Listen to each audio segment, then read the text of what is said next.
In this edition of RPP News, the Mornington Shire faces rebellion, Councillor Anthony Marsh wants action, and Frankston Mayor Nathan Conroy says the city dodged a bullet. Hello, I'm Katie Sharp. Welcome to the latest edition of RPP News, bringing you stories from across Frankston and the Mornington Peninsula. Mornington Peninsula Mayor Steve Holland has hit back at a group of Sorrento traders who say they want to secede from the Mornington Peninsula Shire. The traders are reportedly so disheartened with the Shire Council, they have written to the Victorian Government to explore ways to declare independence and model themselves on the Queenscliff Borough on the Bellarine Peninsula. Mayor Holland says he thinks the tipping point was the Shire decision to grant a food truck licence at the Sorrento foreshore, and believes the same group is behind a recent call to have the government evaluate the Shire's performance. The Mayor says most people support the Shire's food truck policy. I'm not sure that this proposal for the secession of the township of Sorrento has much legs. From what I've seen in the public reaction is that people are a bit embarrassed by it, to be honest. And by and large, actually, the food truck policy, which I think really started all of this, has been very well received. Frankston Mayor Nathan Conroy says the council is one of the luckier Lloyd Construction clients impacted by the company's voluntary administration.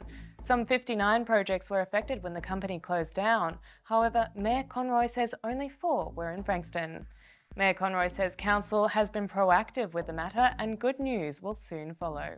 And we're confident that the Healthy Futures Hub and Jubilee will be done as soon as possible because they're almost complete. But we have put out statements and we've done radio and we've spoken to the subcontractors and we've spoken to the presidents and the committees of all the clubs just to keep filling them in along the journey because it has been upsetting for a lot of people. Like Jubilee Park, thousands of people have been affected by it. The one good thing from that is they were actually 3 months ahead of schedule. But we brought it forward by 3 months. Now we're 3 months. We're probably going to be on schedule by the end of it. But I just wanted to acknowledge the organisation and all the clubs and subcontractors that have been affected. But we're going to get on with the job and we're going to complete all the 4 projects. Former Mornington Shire Mayor Anthony Marsh has taken the council to task as he seeks an explanation about its commitment to a coastal strategy and an acquittal of funds allocated to it. Councillor Marsh says he pushed for a coastal strategy 2 years ago, but he's yet to see any return from the Shire or explanation as to how the funding has been spent. I think the other argument which I made early today, and I'll no doubt make it again at the budget vote, is that the money that we do put forward, we're using it wisely, and that's why part of this motion is trying to understand, that money that we've already resolved on spending to do this, where is it gone? And to make sure that that's used wisely, because if it's, not being used to produce a glossy document called a strategy that we can use to do other things, let's put it somewhere else. Councillor Marsh's inquiries have drawn broad community support that he says is evident by the petitions that have been generated by the coastline issue and the gallery that turned out for Tuesday night's council meeting. Officers from the Mornington Peninsula Shire are tracking down owners who have not renewed their pet registrations. Pet registrations were sent out in March with an April 10th payment deadline. Reminder notices have now been sent out, with the Shire following up on the unpaid renewals by visiting households where pets were registered.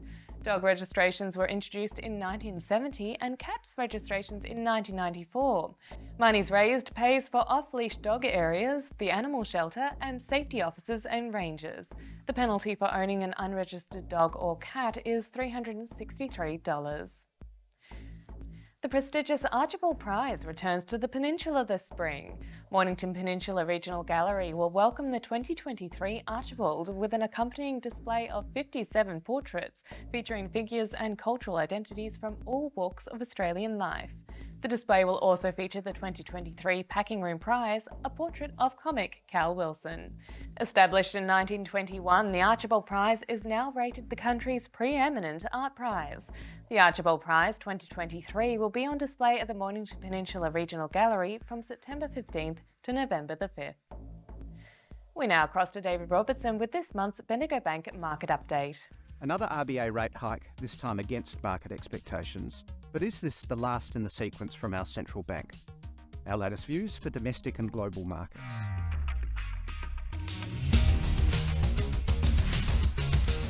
A year on from the first hike in the cycle last May, the Reserve Bank delivered its 11th rise to 3.85%, after just a 1-month pause in April. The lower read on inflation out last week led the market to the conclusion that the RBA might extend its pause for another few months. But the message from the RBA this month was clear. They're determined to get inflation back near its target range in a reasonable time frame, and their current forecasts aren't seeing the decline in inflation quickly enough for their comfort.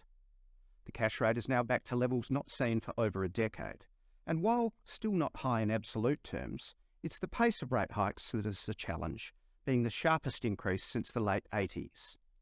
The RBA reiterated their aspiration to keep the economy on an even keel as they try to manage inflationary pressures, and from here, as long as the cash rate isn't increased any further this year, their dual mandate of price stability and protecting jobs can be achieved.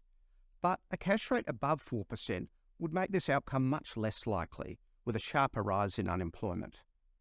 The jobless rate remains near a 50-year low at 3.5%, and the RBA are forecasting it to rise to 4.5% by mid-2025. But like their comments from the pandemic era of no rate hikes until 2024, a sharper rise in unemployment may be much sooner than this timeline. So the path for inflation from here will be critical for the RBA's policy decisions and how they impact on jobs.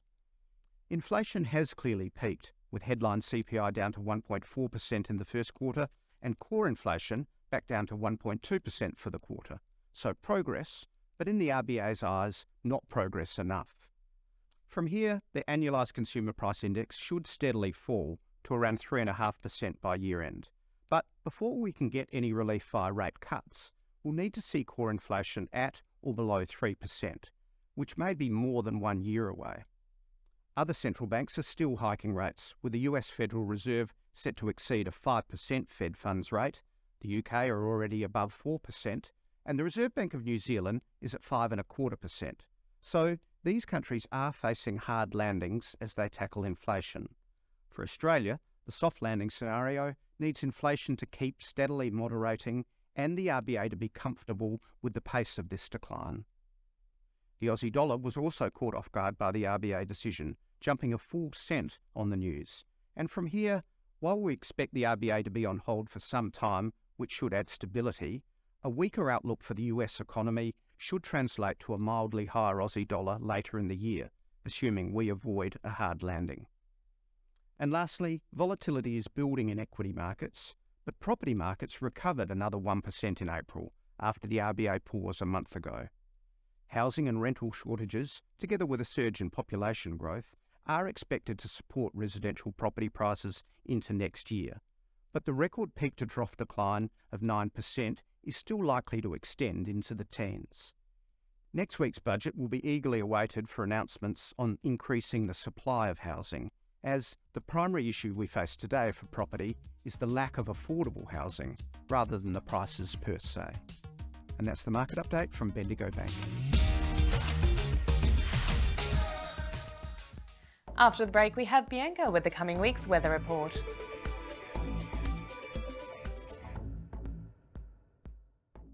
Battery World now open in Mornington.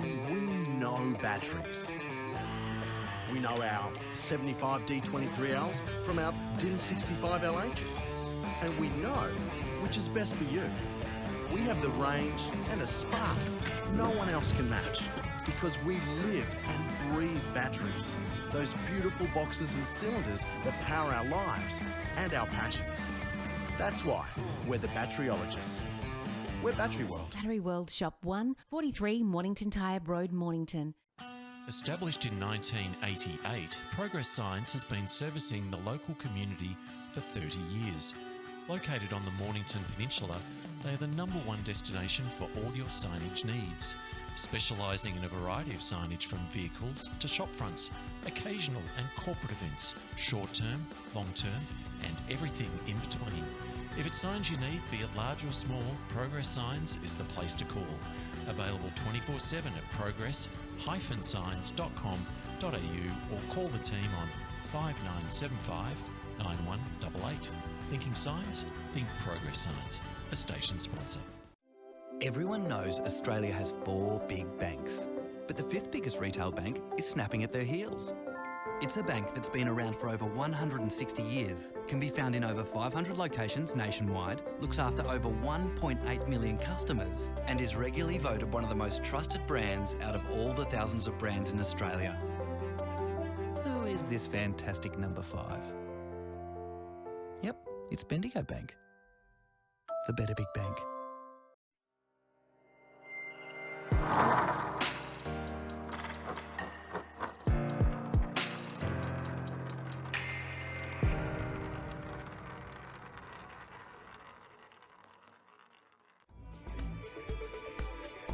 Welcome back. We go now to Bianca with this week's weather.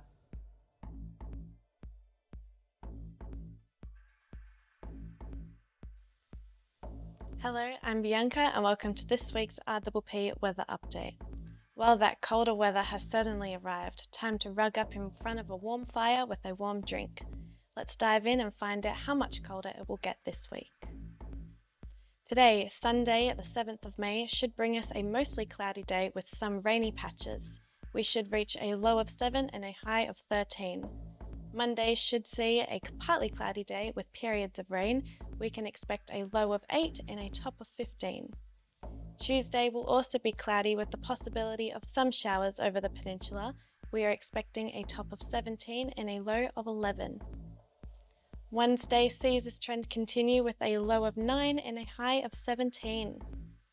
Thursday sees the cloud cover continue, but we should enjoy some sunny periods throughout the day. We should reach a high of 18 and a low of 7. Friday brings us a mostly cloudy day with intervals of sunshine. We can expect a top of 17 and a low of 7. And finally, Saturday will bring us a mostly sunny day with some cloud cover. We should reach a high of 12 and a chilly low of 5.